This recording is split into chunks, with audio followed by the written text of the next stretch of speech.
యశివో నామ రూపాభ్యాం యా దేవీ సర్వమంగళ తయో సంస్మరణాత్వంసాం సర్వతో జయమంగళం. వేములవాడ రాజరాజేశ్వర స్వామి వారి యొక్క క్షేత్రంలో తొలి ఏకాదశి మహాపర్వాన్ని పురస్కరించుకొని ఈరోజు స్వామివారి యొక్క ఆలయంలో ఉదయం ప్రధాన దేవత అయినటువంటి రాజరాజేశ్వర స్వామివారికి మహాన్యాసపూర్వక ఏకాదశి రుద్ర వారాభిషేకం 11 మంది ఋత్వికులతోటి విశేషమైనటువంటి అభిషేకం జరిగింది.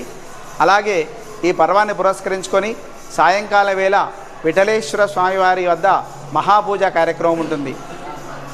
ఈ తొలి ఏకాదశి పర్వాన్ని పురస్కరించుకొని ఉదయం నుంచి రేపు ఉదయం వరకు అంటే 24 గంటల పాటు కూడా ఏకాదశి మహాపర్వకాలం కాబట్టి అఖండ భజన భగవన్నామ సంకీర్తన కార్యక్రమం నిరంతరాయంగా జరుగుతూ ఉంటుంది. కాబట్టి మనకు ప్రతి సంవత్సరంలో కొత్త సంవత్సరంలో తొలి ఏకాదశి మహాపర్వంతో మనకు పండుగలన్నీ కూడా ఆరంభమవుతాయి. ఏకాదశి వ్రతం అనేది అత్యంత పవిత్రమైనటువంటి వ్రతం, అత్యంత ఫలదాయకమైనటువంటి వ్రతం. ఈ ఏకాదశి నాడు ఎవరైతే ఉపవసిస్తారో, ఎవరైతే జాగారం చేస్తారో, ఎవరైతే భగవన్నామ సంకీర్తనం చేస్తారో, భగవంతునికి అత్యంత సమీపంగా వసిస్తారో, ఎవరైతే ఈశ్వర దర్శనం చేసుకుంటారో వారందరికీ కూడా సమస్త కోరికలన్నీ కూడా నెరవేరి భగవంతుని యొక్క కృపా కటాక్షం లభిస్తుంది.